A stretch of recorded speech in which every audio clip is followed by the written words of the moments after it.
Welcome, everyone, to the Country Club Leaders Podcast. I'm your host, Leo McMahon. Today, our guest is Scott Delaney. Scott is from the Commercial Kitchen Stop in Delray Beach, Florida. Welcome, Scott. Thank you, Leo. Good morning, everyone. Thanks so much for having me. Excited to be here. So, Scott, just briefly, I know you're in the food and beverage part of the country club industry. Tell me what the Commercial Kitchen Stop is all about. Wow, we're about a lot of things. First and foremost, we're a food service equipment and supplies dealer. But I think to best answer that question, I'd have to answer it with our core values. We're about pursuit of progress is our number one, extreme ownership is number two, desire to do the right thing is number three, and have each other's back. And I think to sum it up in a very concise way, those are the four things that we believe in, and we try to resonate from the bottom to the top of the organization, and we hope that permeates through to our customers as well. So, do you have any country clubs you work with right now? We do. Yeah, we do. We work with maybe a dozen or so. We're fairly new to the country club space. We kind of cut our teeth in the independent restaurant world. So I have a partner who started a warewashing company about 15 years ago, and local competitor to Ecolab, and worked with a lot of mom and pop, independently owned and operated restaurants that were, doing a couple $1 million a year. It didn't really work with many chains or anything, and eventually along the way, people got tired of paying rent forever on their dish machine. And they said, "Hey, can I buy this machine from you?" And the answer was sure. And then it was, "What else do you sell?" And can I buy a fryer? Can I buy a fridge? And then that led to us, starting, a full-blown food service equipment dealership.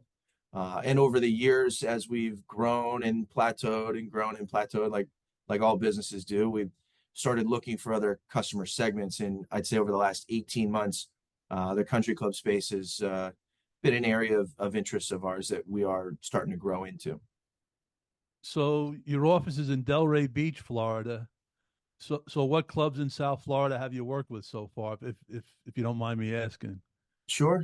We've worked with Delray Dunes. We've done some business with the Country Club of Florida, PJ National. We've done a few projects with Frenchman's Reserve. Just recently signed a contract with Wycliffe Country Club, East Point, Turtle Creek, and then a few more up into the northern territories, all the way up into Vero Beach, Quail Valley up that way, and a couple others. I don't have the entire list, but there's a few in the space, and some very prestigious names, and others that Winston Trails as well.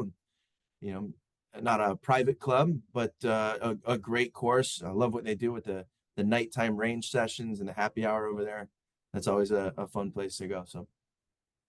So, do you renovate kitchens also? We do. We do everything from, design. A lot of the clubs every 7 to 10 years, they build into their capital expense to renovate and kind of refresh and update their space. We do the conceptual design of the kitchen in front of the house, and project management and installation. Or hey, my two-door reach-in went down and I need one before New Year's Eve weekend because it's going to be busy, and we stock product as well. We have a 15,000 square foot warehouse. We stock everything from the heavy equipment to smallwares, glassware, plateware, and kind of be that on-demand delivery service for you as well. So, if I want to, let's say the food isn't coming out of my kitchen as fast as I want, and I call you, what would be the first thing that your company would do? I'd ask questions. Okay. Got to find the source of the problem. Where's the bottleneck? Right. Why do you, Leo, believe that it's not coming out as fast? And then from there, what is the target, right? If you're looking at a 21-minute ticket time and your goal is a 9-minute ticket time, well, let's start with the menu. What are we serving, right? And if it's a lot of, plates from scratch, maybe we consolidate it, right? And just kind of work through those problems together to see what is that first principle core problem that we're trying to solve. And then from there, let's go to the market. And there's a lot of, new age stuff that's coming out with accelerated cooking technologies and ventless options that allow you to expand your kitchen's throughput without having to do all the complexities of adding a hood or ventilation systems. So there's a lot of new and exciting stuff out there that that customers can take advantage of. But it starts with finding out with what's the root of the problem. What are we trying to accomplish here? So I came up on the golf side of the industry, and I had to learn the food and beverage side of it, and I had to have good people working with me to overcome my deficiencies. But what I found out at country clubs on Friday or Saturday night, it for dinner, it's just like golf on Saturday or Sunday morning. Everybody shows up at the same time. They want to play golf at the same time. On Friday and Saturday night, they all show up at the same time. They want to eat at the same time. Yes, they So, do. and they don't want to take no for an answer either, So it's imperative to have great equipment and a great setup in the kitchen, and that's where you can come in. You can be really helpful to somebody. Yeah, and it's not just us, we really believe in collaboration, right? A lot of our chefs have, you know, 20, 30, 40 years experience, and they've seen things that we may not have seen, right? So it's not just about us saying, "Hey, this is the way it should be done." It's, a collective effort in collaboration with our operating partners that help us build, beautiful operations that are highly functional, highly efficient, and at the end of the day, very hospitable to the guests, right? Because that's the name of the game. We're in the hospitality business. We're here to serve those that serve others. That's a good answer because I worked at a club. We were going to do a major kitchen renovation, and we had a chef and a food and beverage manager who were all for a major kitchen renovation, which was going to cost a lot of money. It's several hundred thousand, maybe over $1 million. Mm-hmm. And the chef found a new job. The food and beverage manager found a new job. We brought in a new chef. We brought in a new food and beverage manager, and they took what we had in place and created a better system out of it.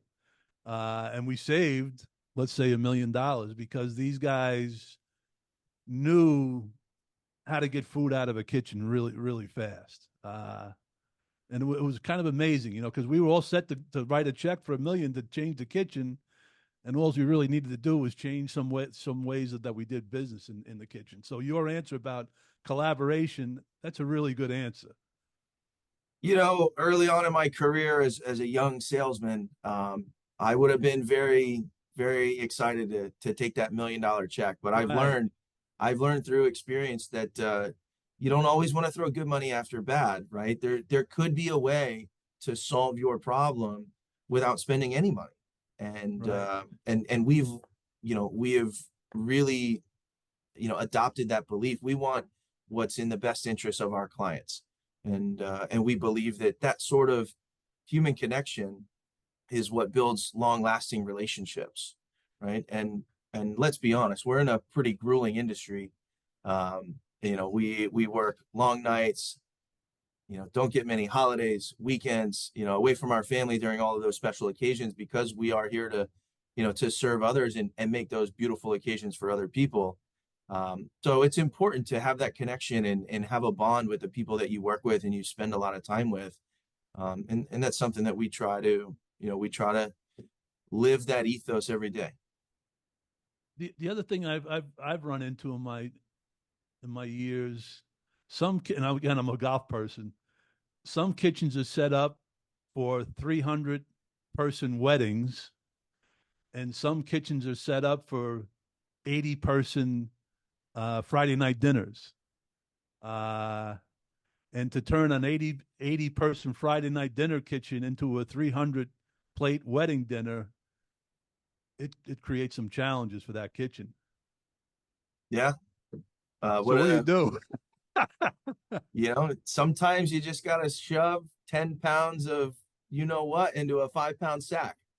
Yeah, And right. you That's put what I the lipstick on a pig and you make it work, right? And those are the challenges that we face, right?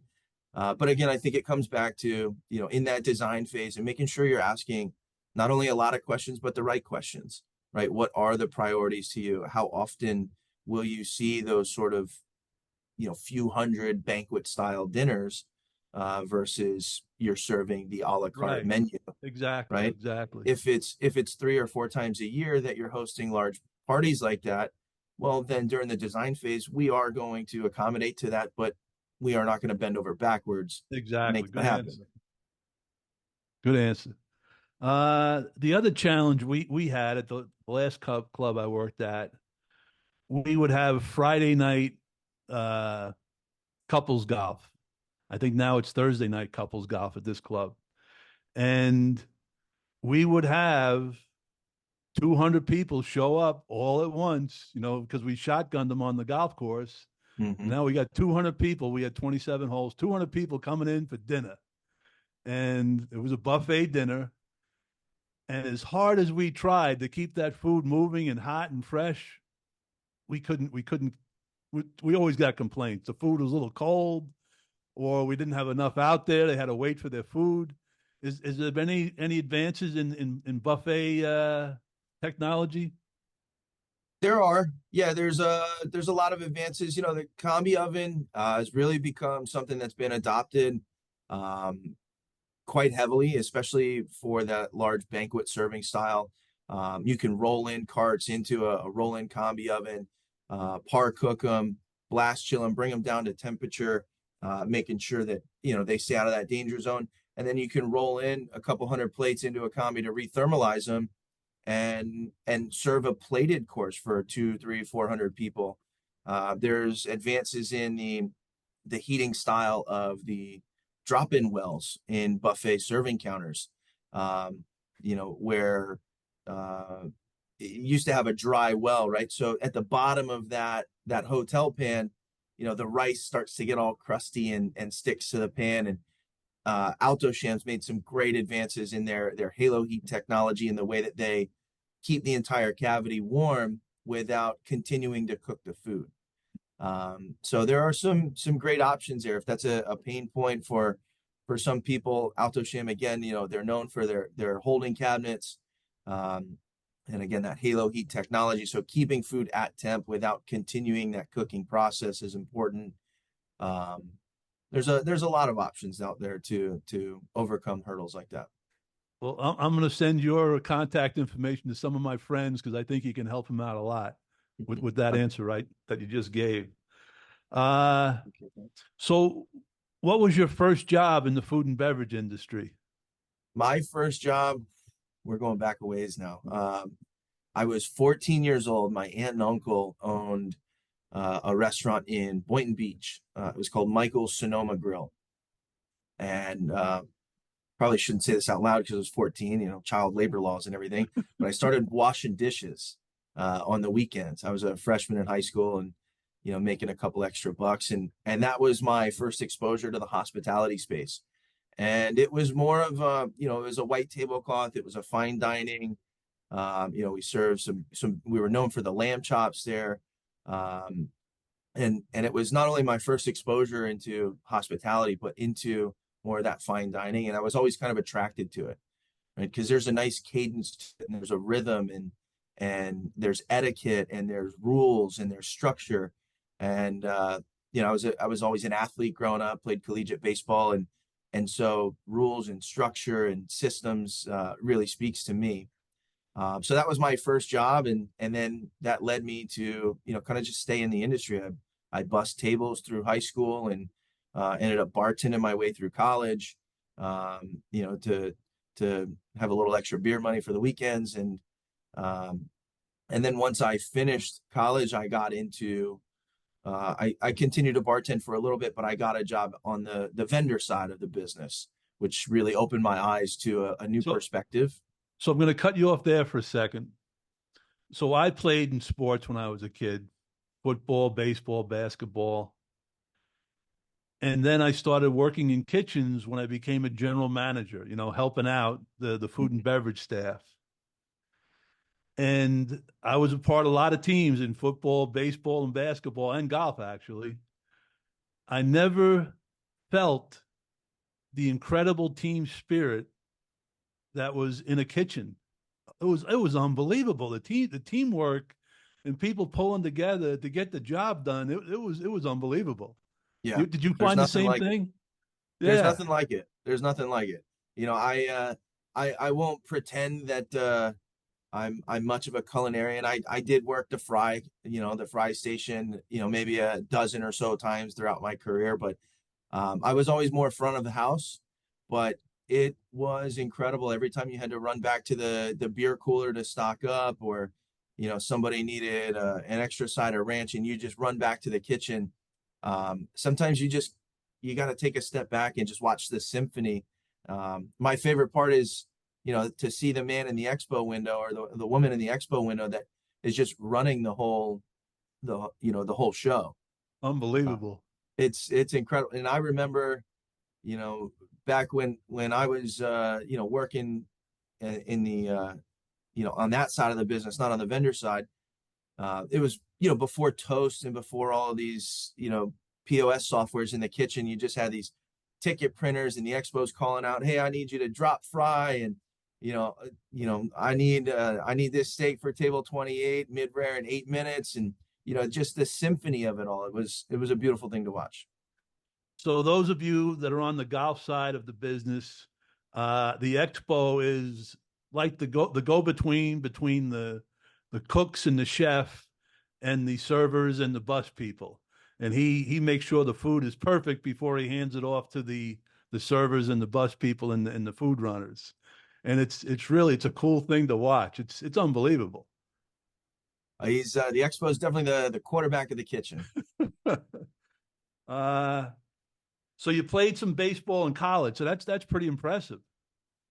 Yeah, it was fun. I was a pine rider, to be honest, but it was a great experience. I went to Marion Military Institute just outside of Tuscaloosa in Alabama, and again, collegiate baseball is just it's that next level from high school, and they run a business in college baseball, and it's treated as such. And I think that was something that really opened my eyes too. Like, your first step into the new world. Hey, we're not just doing this for fun. This is not you just hanging out with your buddies. These are guys that are coming here from all across the country with a common goal, and we all want to make sure we're rowing the boat in the same direction. Um, and then on top of that, it being a military school, there was that added discipline and structure to it. But it was an incredible experience. I loved every minute of it, and I wish I could go back. So to go back for a second, can you give me a story that you remember from being a dishwasher? I'll tell you a funny story. All right. So it was New Year's Eve, and again, I was maybe 15 at the time, and obviously we're open late. The champagne's flowing, right? Bottles are popping all night long. It's big party, right? Everybody's having a great time, and the Slim Jim trash cans, they fill up quickly. We recycled back then, right? And so we had a Slim Jim can, all the wine bottles and the champagne bottles, they would go in. And as a dishwasher, part of your job's taking out the trash when it gets full. So this is a heavy can, and I was a scrawny 15-year-old kid. I might have weighed a buck 10 soaking wet, right? And so I asked one of the busboys to help me out, and we go to lift it. All right, ready? On three. 1, 2, 3. We lift, and then mid lift, he says, "Hold on, let's go at his end." I'm already going, and the can tilted my way, and bottles just came crashing down, and cut my fingers and my wrists and my whole arm wide open. I'm bleeding all over the place, and it was it's funny, like, I'm a kid, right? So I'm kind of freaking out, and I go into the kitchen. I go to the chef. I'm like, "Chef, what do I do?" He gives me a finger condom. Here's a Band-Aid. Wrap it up, kid. Get back to work. Right, It's all, right. They don't want to hear you it's only going 11 home. o'clock. So that was a fun experience, like you said, that teamwork, that camaraderie, right? Rub some dirt on it. The kitchen crew, they're a tough crew, and they put up with a lot throughout the night. And uh, that was just one funny story and one that I'll never forget. Yeah, there's no getting hurt in the kitchen. Wrap it up. Let's go. Get back out there. We Mhm. need you. We need you here. Yeah. How about a good bartending story? Oh man, so a good bartending story. I don't know if it's a very good one, but it's a memorable one for me. It was fun. I was bartending at Duffy's on Clematis, and I was probably 21, 22 years old. And it was during St. Patty's Day. I want to say 2012, maybe 2013. Um, but there was this, internet trend. Have you ever seen the movie Weekend at Bernie's? Yes. Right. And Bernie, he's dead, and they got him walking around. They're propping him up. So there was this funny little dance video that was circling the internet back then, and there would just be one guy that was doing the Bernie, right? And when the beat dropped, there was a flash of the screen, and then the entire crowd would do the Bernie. So it's St. Patrick's Day in downtown West Palm Beach on Clematis, and Duffy's is just packed. There's probably 300 people crammed in. We're six deep at the bar, and so I'm dressed like a clown and all these St. Patty's Day decorations all over me. And so we tell the GM, hey, we want to do this dance with the whole bar. So we pass a message throughout the entire restaurant, like a couple hundred people get involved in this.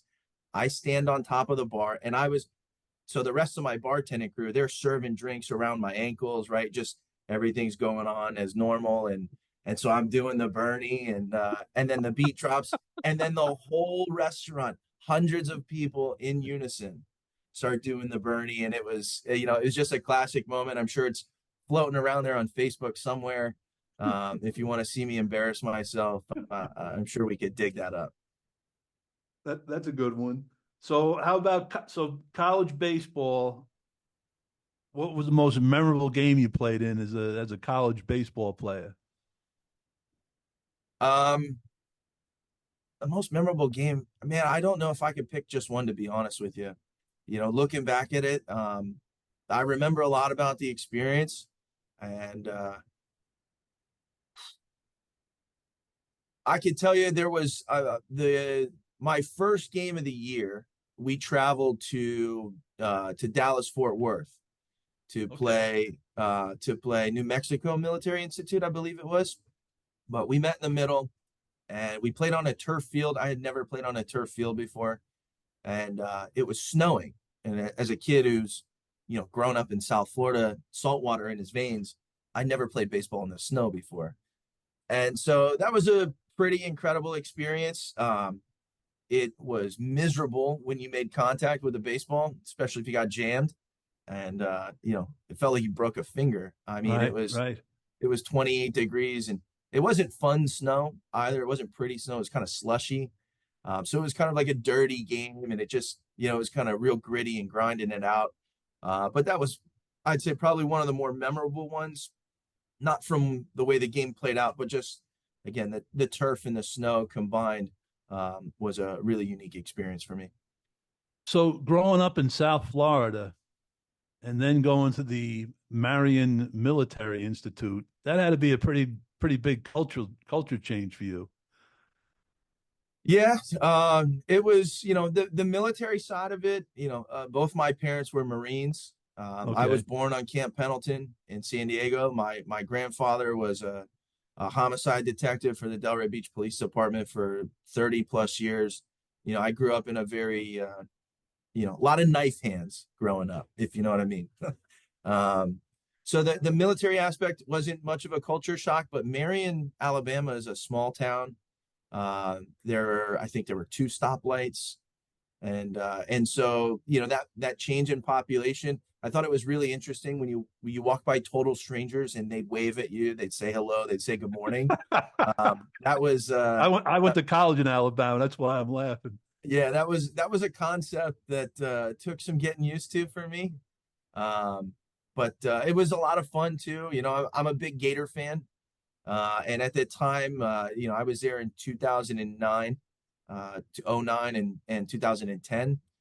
So at the time, Tim Tebow's making his run. And, this was, before Alabama was extremely dominant, right? And so we would go to Tuscaloosa if we got leave. We weren't always allowed to leave campus, but we'd go to Tuscaloosa and I'd wear my Gator jersey and, you know, I'd be one of, you know, a few thousand. I'd be in a sea of crimson wearing my Right, orange and blue, and so that was a right. fun experience. They love their college football in Alabama, that's for sure.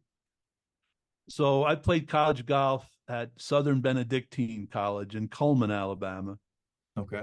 And if I played a bad round, let's say I shot in the 80s, and on my way home from the course back to school, you're driving in the car, and I'm a little upset, and people are waving to you because that's what they do in Alabama. They wave to you when they cross paths in the cars. Yeah, you shot 85 today. How's it going? And they're waving back to you. But Yeah, nice people, very nice people. very friendly. Yeah.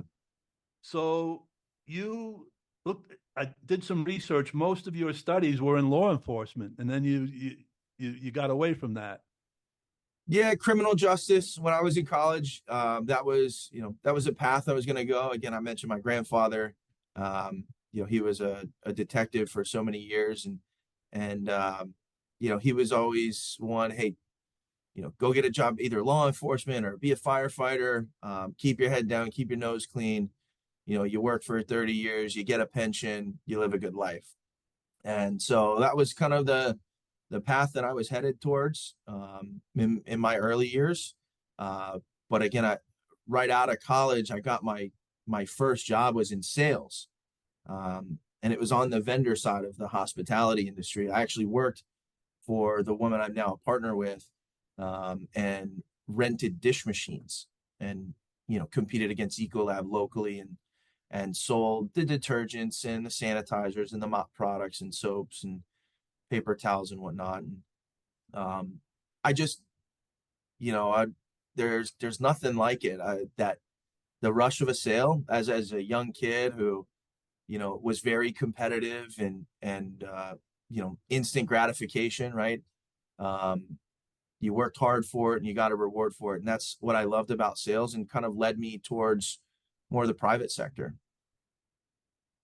And you were a dishwasher, and people that haven't been in the kitchen, the dish station is a really important station in that kitchen. When you're trying to turn these dishes over and get them out clean again and use them again, it's important to have a good dish machine and a couple of good dishwashers doing it for you, and it's just a very hectic place during crunch time. The dishwasher, in my opinion, and probably a little jaded because I did it for a couple of years. I think that can be the bottleneck, right? I think that can be a huge tipping point, whether you have a very successful night or, very bad night, right? On a busy night, um, that cook line, they're going to need to turn plates over, right? They're not just going to have one sitting. And if your front of house staff is coming in and they're just throwing dishes all over your landing zone, they're not putting silverware where it needs to go. They're not stacking the B&B plates. They're not stacking the salad bowls, right? If they're just scattering it everywhere, that's inefficiency for, the person that's in the dish pit, right? Now they have to reorganize before they can rack it up and get it into the machine. So, it takes a unit. It's Yeah. again, I said it before, but it's a symphony, right? And everybody has to do their part in order to make sure it's, a very successful evening without any hiccups. I got to say, I worked at the Lost City Golf Club. I retired from there, and we had a dishwasher, Matthew. This guy was the heart and soul of the kitchen. I mean, he was the leader in the kitchen, and he was the dishwasher. Uh, he set the tone. He was a really good guy. He was a positive guy. He set the tone in that kitchen. Everybody helped each other, and I swear it was because of Matthew. because everybody wanted to help Matthew out, because he was so helpful, Hmm. and it was everybody respected the guy. It was pretty cool to watch, Yeah. it was nice. So you know from experience about how important a dishwasher is in that station. Let me see here. So when did you start playing golf? I think I played once or twice in high school. Um, but again, being a baseball player, two totally different swings, and the golf swing ruined my baseball swing. So I put it down, and I was probably 22. Another job I had when I was in my early 20s, I valeted cars at PJ National at the Members Club. And I'd say that's probably when I really started to pick it up, about 22, 23 years old, because I got to play PJ National at no Right, cost. And, I played the champ course. I played where the pros played. right. Um, Probably not a great place to start for for a newcomer because that's a tough course out there. Not very forgiving at times. The bear trap took a lot of my balls, but it was about 12 years ago when I first started, and just being around other golfers, the guys that ran the cart barn and the caddies, those guys were super helpful in my learning experience and my playing journey in those early years. So give me a good valet story. I can't tell you the good ones, but I'll tell you some of the fun experiences. Right at such a young age, you get such beautiful cars. You get McLarens that come through, and Lamborghinis and Ferraris, and these high end Mercedes, and some of the members not too far from PJ, right around the corner. I don't know if it's still there, but there was a car wash right around the corner, and in the summer months we couldn't do it during season, but in the summer months some of the regular members, they would come in and they'd say, hey, hey kid, take it down to the car wash for me. So as a young kid, right, you're trusted with a $120,000 vehicle to go drive it out on the streets. And that was a pretty experience, right?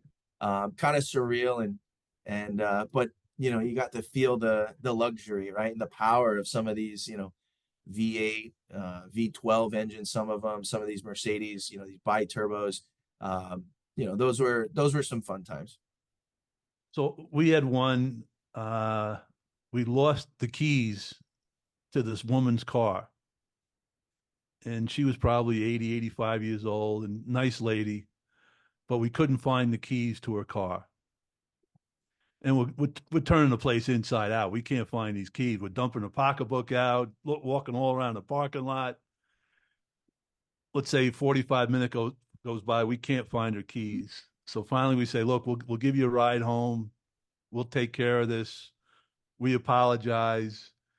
And we go to close the door to her car because we couldn't find her keys. The keys were in the door of the car. Oh. We used to what you saying that jogs a memory. We used to put on the rear driver's side tire. Sometimes we would put the keys there, but that was known, right? If you were gonna put it on a tire, you put it on the rear driver's side tire. And Right. there was one time where we couldn't find this gentleman's keys, and it took us about 45 minutes.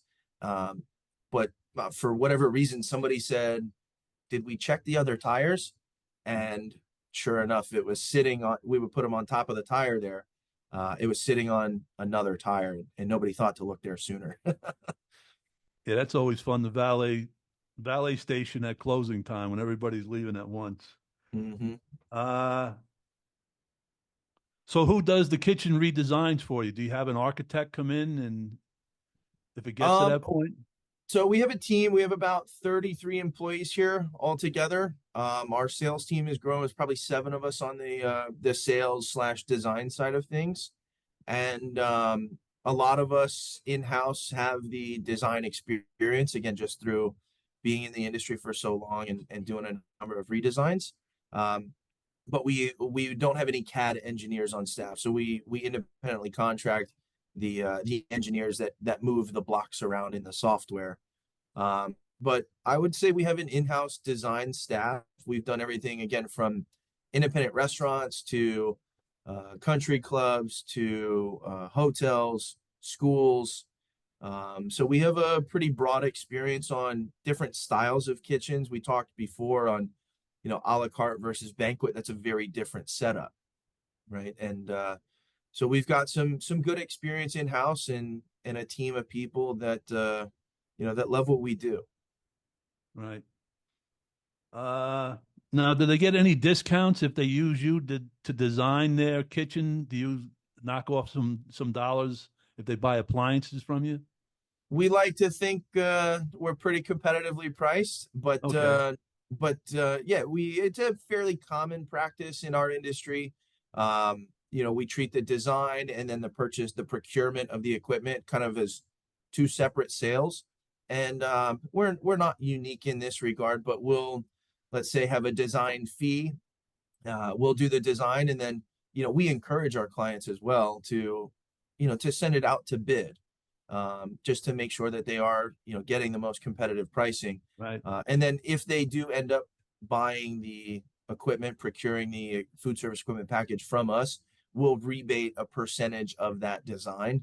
It's usually 50% of that design fee. So what commercial restaurant that you worked with, you walked into the kitchen and you were amazed that the kitchen was incredible? Is the one that really stood out as far as commercial restaurants go?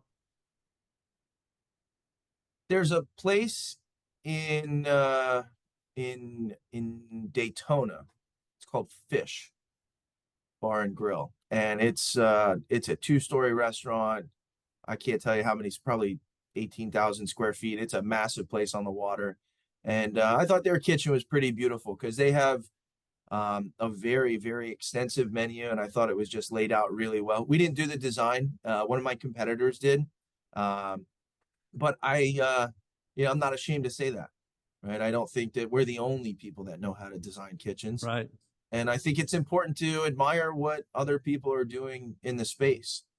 You can draw some creative thought from that, and they might be doing something new and innovative that we hadn't thought of. And in this particular space, they had a beautiful U-shaped kind of chef's counter, if you will, in that expo station, and it was just really well designed for their menu. It fit. They did everything from scratch pizza and flatbreads to freshly made pasta.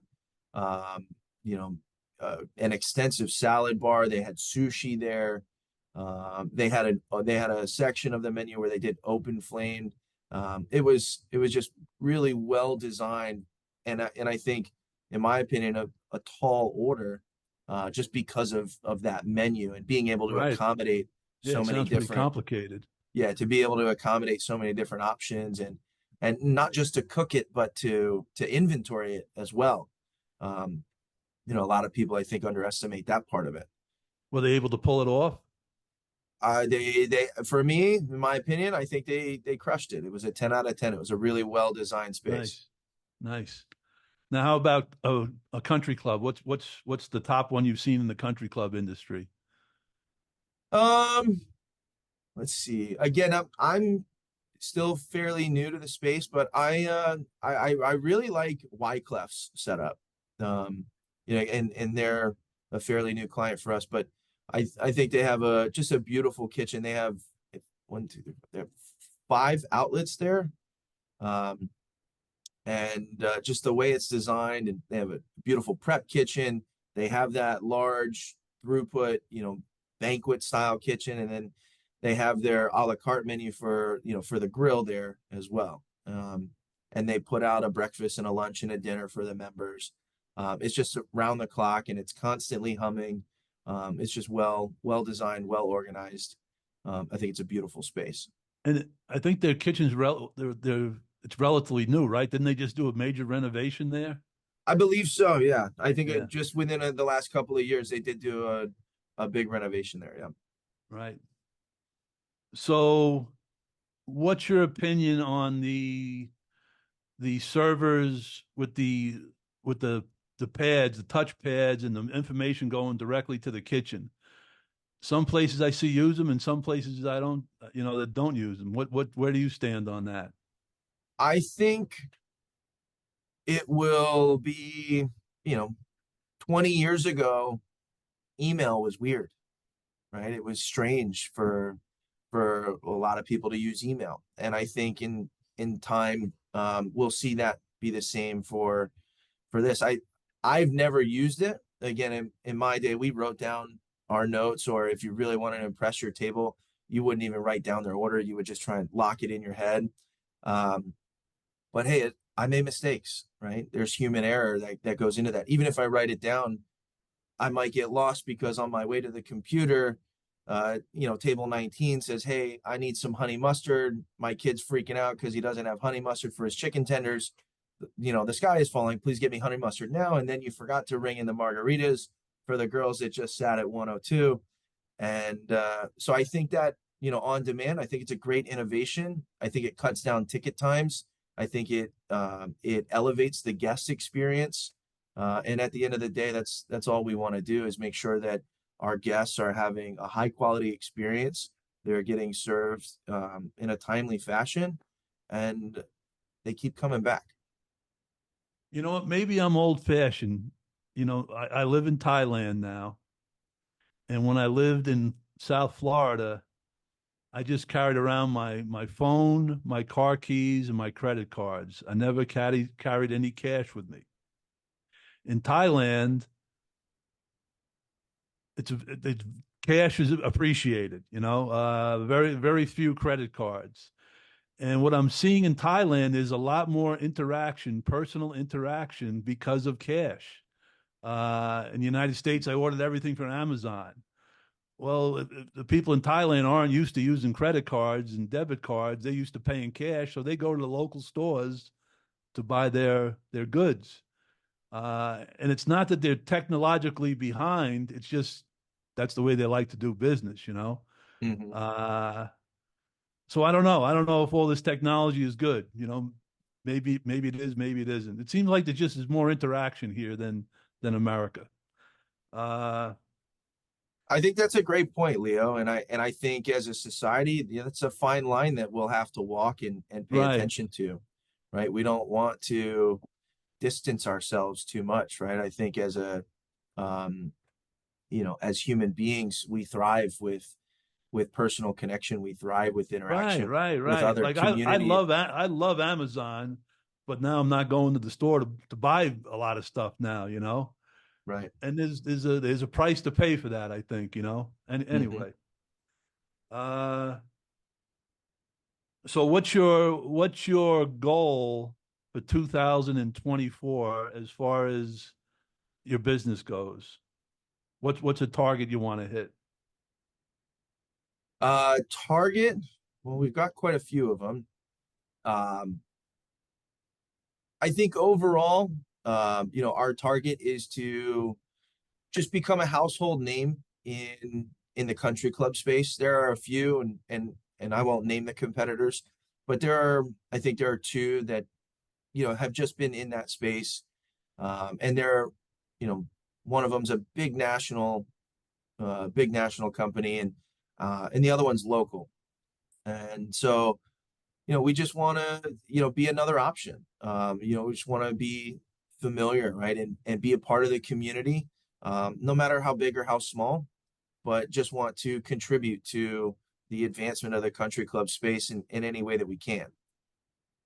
It's pretty cool. I don't know you. This is the first time I've ever spoke to you, but you come across as being very genuine, and that's got to go a long way for you in this business. It looks like you really care about doing a good job for people, from what I can see. Well, I appreciate that. Thank you, Leo. Uh, so if you had to pass along some advice to somebody just starting out in the club industry, let's say on the food and beverage side, they're 21 years old, they're just starting out, what would you tell them?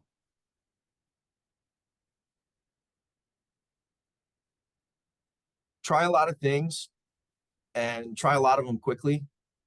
Um, when you're 21 years old, you've got time to make mistakes.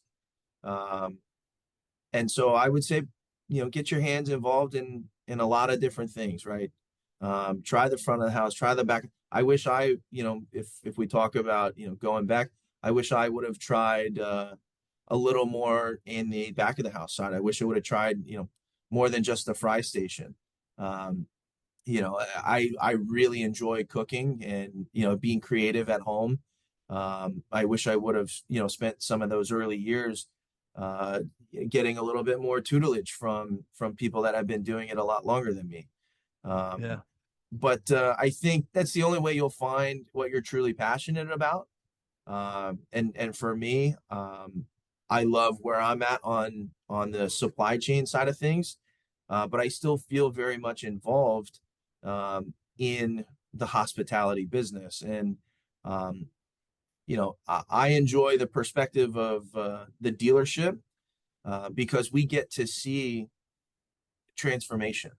We get to see, the kitchen that was a bottleneck and had those 25-minute ticket times, and we get to be a part of that recreation of something beautiful, and not just the design of it on paper, but we're there on the job site, every week while the place is getting ripped down to the studs, and you're rerouting the plumbing and that whole construction process, and seeing the painting come to life, if you will. I really love that perspective. And then that first meal, right? When you get invited to friends and family night or the grand opening, and you get to sit down and you see the buzz of the dining room, and again, you get to watch that symphony of the front of house staff in and out of the kitchen, the bartenders mixing the cocktails, and you get to enjoy a beautiful meal and, a wonderful evening with friends and family. Being a part of that entire process, I really enjoy that. But if I was 22 years old and thought I was going to take a job as a salesman, making, a couple $100 a week, and when I was making, maybe 1,200 a week cash as a valet, that was a big leap, right? It was scary, and something I didn't know if I'd be successful at. But I'd never be able to enjoy this perspective if I didn't try something new at such a young age. So that'd be my biggest piece of advice. Try a lot of things, try them all quickly while you're young, and find out what you're most passionate about. Good advice. What would be one word that your friends would use to describe you? Just one word. I don't know if I could say that on this podcast. Give me a Um, nice word that your friends would use to describe you. I would say deliberate, Deliberate. Okay. And what would be one word for you to describe yourself?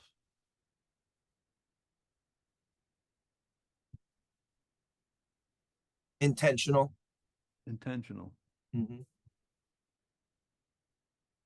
And you mentioned core values at the beginning of the podcast. Can you go over those one more time? Yeah, sure, sure. So we have four core values at Commercial Kitchen Stop. Number one is pursuit of progress. And we believe that not just in business, but mentally, physically, and spiritually. So we always want to be striving for something better. Complacency is the enemy, and we try to, encourage our staff. Not just hey, we got to drive the business forward. We got to hit our goals and our KPIs, but I have one-on-one meetings with my department heads bi-weekly, and those one-on-one meetings are not just about what's going on in your department, but what's going on at home. What is it that you want to accomplish this year personally, and we like to hold them accountable to those things. If they have fitness goals, if they want to go to church more, if they want to read more books, we try to drive that through the entire organization. Pursuit of progress. We want to constantly evolve Nice. and get better. Nice. Really nice. A really good answer. What was the other three? Number two is extreme ownership. We've adopted this philosophy. There's a great book. It's called Extreme Ownership. It's written by Jocko Willink and Leif Babin, two Navy SEALs, tenured Navy SEALs, and they do a great job. It's well written, but they tell you a war story then they give you the lesson out of the story, and then they have a business. It's a business coaching thing called Echelon Front, and then they tell you how it's applied in business. But for us, the philosophy is nothing in life happens without your involvement, right? Things I'm a firm believer that things don't happen to me, things happen because of me. And I had something to do with whatever that outcome was. And I think if we start with, how did I involve myself to get here? And we are genuine in that answer and that self-reflection, you can handle a lot of adversity a lot more eloquently if we first look inward, right? Seek first to understand before we want to be understood. So that's what we believe extreme ownership is all about.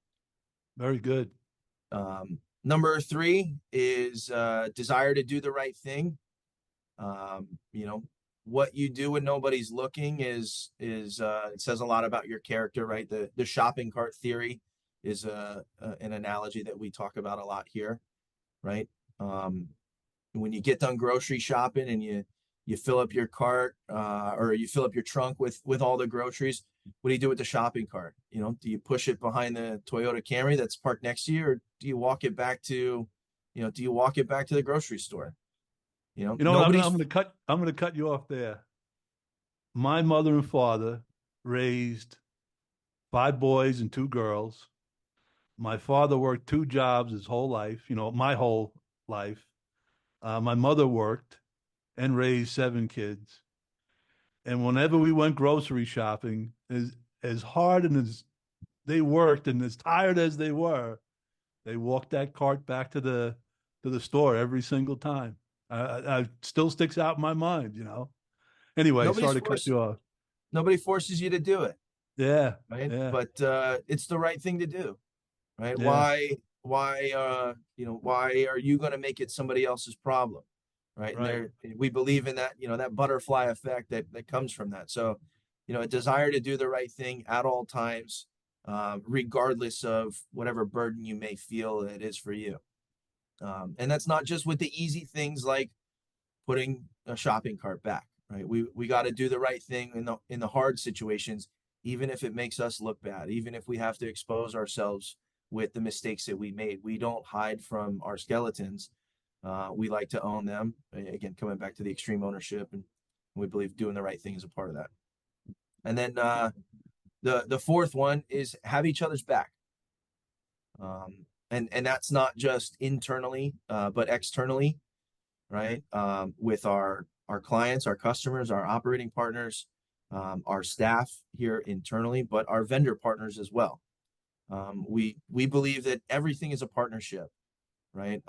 I have to have a great partnership with my vendors so that I can feel confident in selling and advocating for their products, and we have to have a great partnership in that post-sale support with them, and our clients have to have that same trust with us, right? And we want to create that interaction where I think we talked about it earlier. We're building that community, and we all feel that we're all in it together with one constant goal is to deliver a beautiful, hospitable experience to our clients' guests. Something we say around here quite often is we serve those that serve others, and it's important that we have their back so that they can focus on what they do best, and that's cooking great meals, beautiful cocktails, and having a wonderful dining experience for their guests. Now, these are your business core values. Are your personal core values the same as your business, or do you have different personal core values? So I got to be honest with you, Leo. This is a new experience for us. We just built these core values about 6 months ago, and it's really revolutionized the way that we're operating as a business. There's a wonderful for any business owners out there, or even GMs of clubs, any leaders, not just business owners. There's a book called Traction. It's written by a man, Gino Wickman. It's built on the EOS philosophy, and it's something that we've adopted here this year. And it's for us, it's just absolutely changed the game. And So now I got to cut you off big time now. So Scott will attest to this.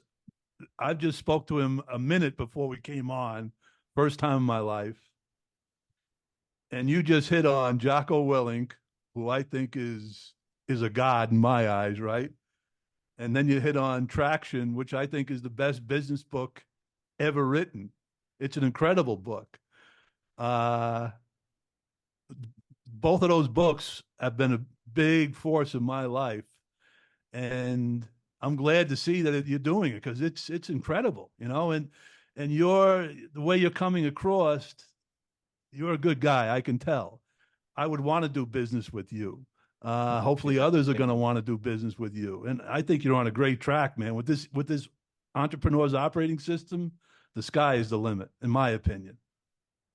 And you know that really means somebody with your tenure and your experience in the space to say that after just meeting you. I'm humbled and flattered. I really am. Um, but you know, I want to make it clear too. It's not just for me. It's not just about doing business. I genuinely believe in building up this community. So if there's anything I can do to help anyone in the space, there doesn't have to be some sort of transactional relationship with it. If I can make an introduction, if I can help you recruit talent, anything at all. You know, if you just want to, you know, have a chat about, you know, the future of the industry, if you want to create a peer group, you know, it doesn't have to just be, you know, doing business. I really am all about, you know, entrenching myself into the community and I believe in reciprocity. So if there's anything I can give to anybody out there, feel free to reach out.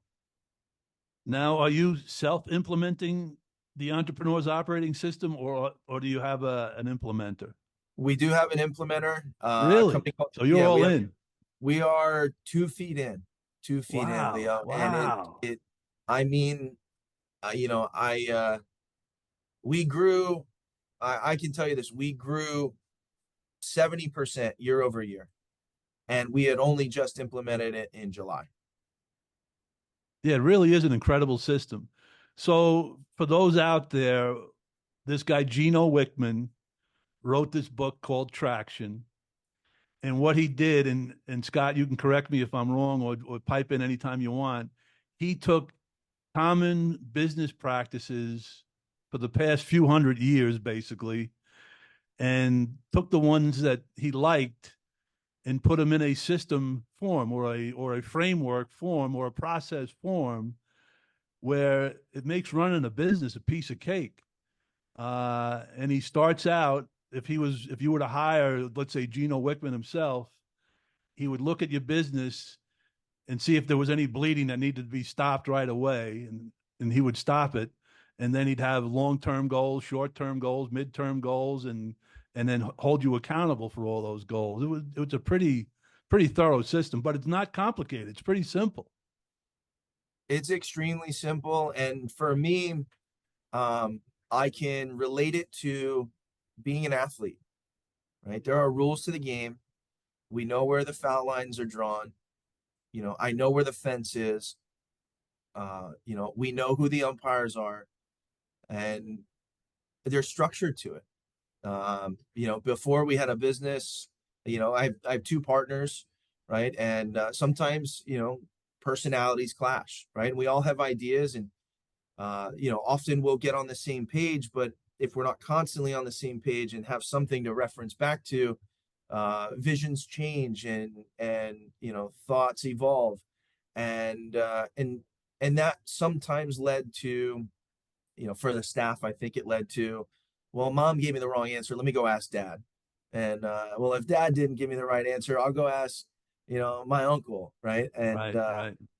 And so what EOS has really helped us do is put everything down on paper.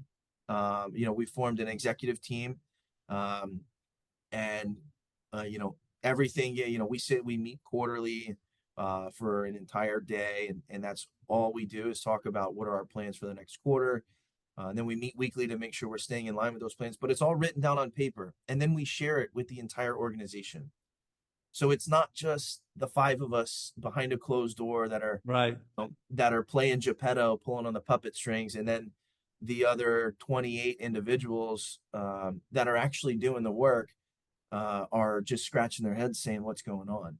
For me, it's allowed clarity throughout the organization from the top to the bottom, bottom to the top. And it's, again, I couldn't put it any other way than it's completely changed the game for us. Yeah, hold on 1 second. Hold on. So I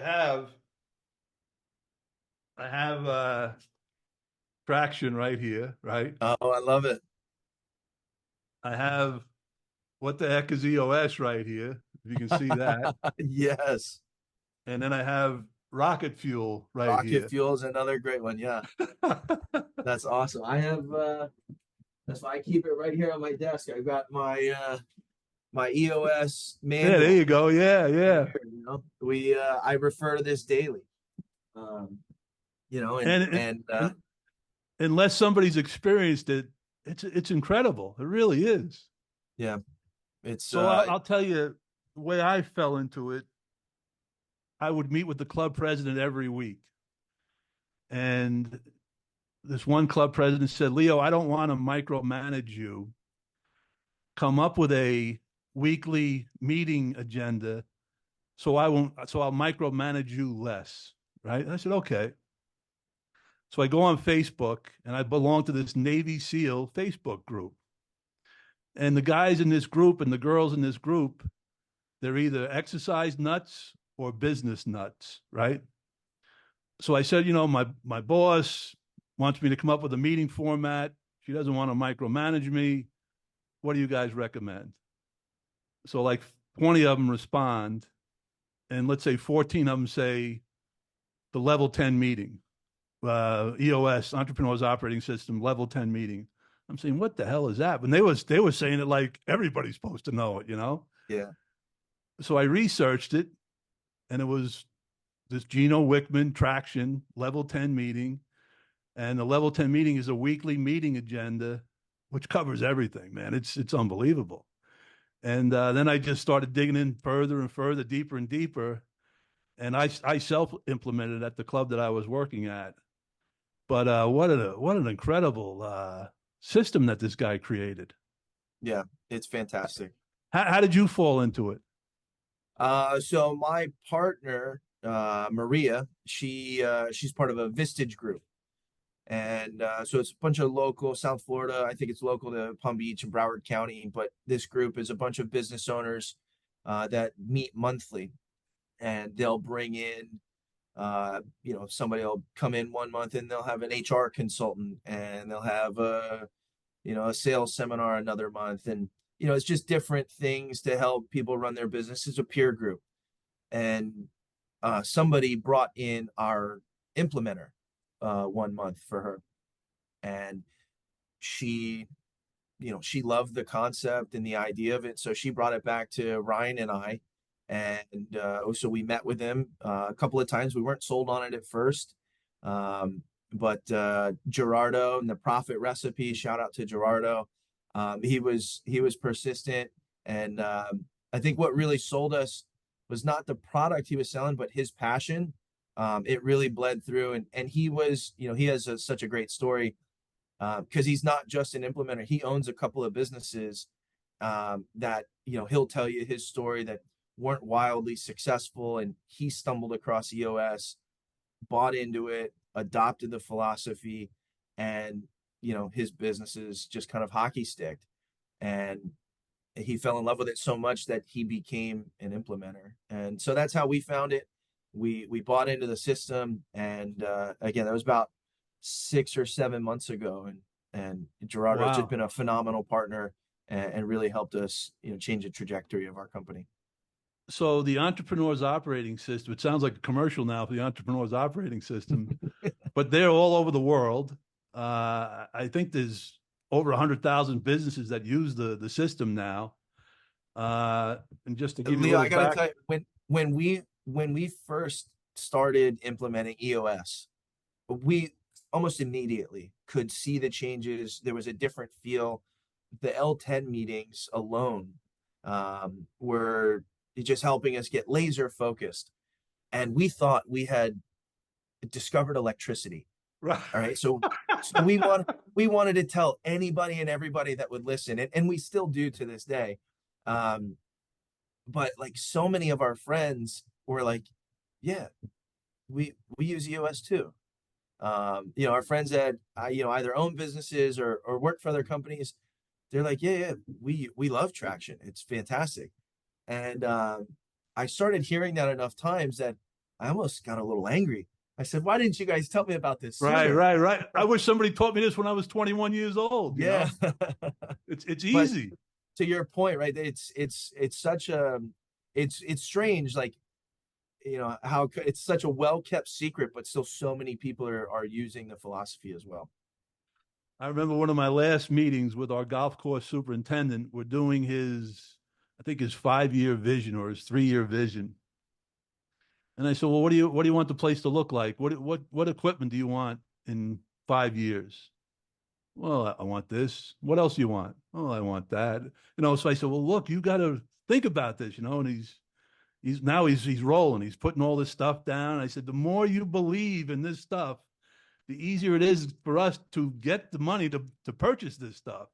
If you don't Mm-hmm. believe in it, we're probably not going to buy this stuff. But if you can see it and taste it and feel it, good chance we're going to buy it. But he got excited just about, he started visualizing all the stuff that he wanted to have and how he wanted the golf course to look. It was cool to be part of. But just for the people, this book Traction, that's the original book for the Entrepreneur's Operating System.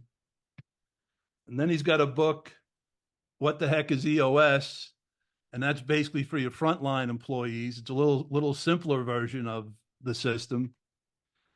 And then he's got Rocket Fuel, which is for the general manager and the owner relationship and how that can work best. And it's all practical, useful stuff. So have you had trouble getting buy-in from your frontline employees? No, not at all, actually. I think they were thriving for it. Um, and that's how, we've not now there are a couple of employees that are no longer here since the adoption, but they found their way out, right? We didn't say you don't fit the system and you got to go. Um, they just, they kind of tend to expose themselves. And, I think Right. so. We haven't talked about this yet. I coach high school football as well at Park Vista. And it's a different perspective being a coach now, but I remember as a player, right, you want to be coached hard, right? And Right, people exactly.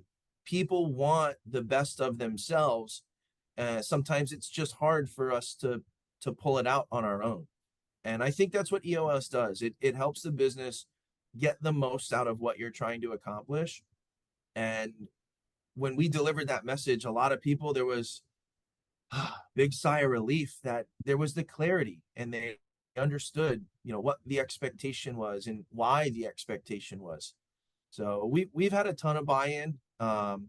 It wasn't a massive overhaul for us. It was a lot of, thank God it's here. That's what we got from the staff. If I had to describe it in one word, I would say accountability. It holds you accountable for doing your job, basically. And as far as you say, people want to be coached hard. One of my favorite stories, Joe Montana is a 2-3-time Super Bowl MVP, all pro, blah, blah, blah. Mm-hmm. And Mike Holmgren becomes the quarterback coach for the San Francisco 49ers. He worked for Brigham Young. He wasn't the head coach of Brigham Young, but he became hired as the quarterback coach for the 49ers. I think he was the 5th choice. 4 people didn't want the job. Bill Walsh called him up. The job's yours if you want it. And he got the job. So now here he is. He's going to coach Joe Montana, 3-time Super Bowl MVP, blah, blah, blah, the whole incredible resume. And he's scared. How am I going to coach this guy? So he's walking to the first meeting. Him and Joe Montana are walking down the hall to the office to have their first meeting. And Joe Montana turns to me and says, if I tie my shoelaces wrong, I expect you to point it out. I want to be the best in the world at this, and I need your help. Coach me as hard as you want. And that's what great players want. Yep. And it took me a while to realize that when I walked into a meeting with the president going forward, hey, look, if you got something that you think I can do better, fire away, because I want to be the best I can be, you know? Yeah. That's an important perspective, right? And once you get everybody seeing the same vision and rowing in the same direction, um, there's nothing left to do but gain momentum. And my experience, it quickly pointed out the people who wanted to be coached and get better and the people who didn't want to be coached and thought they knew it all, you know? Yep. What's your feelings on that? You're spot on. And like I said, there's a couple that are no longer here. Um, but they walked out on their own because of it. Right. Uh, and like you said, it exposed who was bought into what we're trying to, implement. Not just implement through EOS, but all of our core values and the ethos that the business stands for. And some people just didn't want to be a part of that. Right. They want to, I think I said it before, but complacency is the enemy. And some people grow complacent, and for some that's okay. But for us, that's not who I am as a person. I want to constantly evolve, and I want to surround myself with like-minded people. Yeah, business, you can't be complacent. And then that gets back to Jocko Willink. His number one trait that he looks for is humility, the ability to be humble. Mm-hmm. And he always describes, look, if you can't learn, you're not humble. If you don't want to learn, you're not humble. If you think you know it all, you're not humble. And that's why he thought that was the most powerful trait a leader could have. A leader, it was the ability to be humble, because you always wanted to learn new things. Yeah. I love Jocko. That book, Extreme Ownership, changed my life. Yeah, it's unbelievable. Yeah, exactly. I agree. I agree 100%. It's funny how we have all this in common. How old are you, if you don't mind me asking? 33. I'll be 34 this year. Man, you got a lot of good years left in you, man, to use all this information. You're lucky. The best are yet to come, Leo. I'm looking. Very lucky. Well, Scott, this has been great. I'm going to definitely keep in touch, because I want to know how the entrepreneur's operating system is going for you, and I'll pass this along to some of my friends, your email and contact information. But definitely a good guy. I can tell just by talking with you. I would want to do business with you. And I get the feeling if you couldn't find the answer in your own company, you'd recommend it in another company just to help me out. Absolutely. Like I said, it's all about the community. Yeah, good stuff. Well, on that note, that's it for today. Best of luck in the future, Scott. If you could recommend somebody to be on our podcast in the future, who would you recommend in the country club industry, if you have somebody? You looking for a specific position? Anybody in the country club industry that you would recommend? I'd say Michael Nadeau. He's a AGM at Delray Dunes. I know Michael. Great guy. If you know Michael, I'll give you a little more context to a story from earlier. Michael is my uncle. Really? And he was the one that hired me at 14 years old in that dishwashing position. It was Michael's Sonoma Grill. Yeah. Very cool. That's a small world. I played golf with him last, probably August of 2022. I played golf with him. Yeah, he's a great guy. He's a lot of fun to golf with. I would love to see have him on the podcast. All right, great. All right, Scott, best of luck to you. Have a great 2024. I really enjoyed this interview, and hopefully you did too. I did, Leo, and thank you again so much for having me. All right, best of luck. Same to you. Be well. Bye-bye.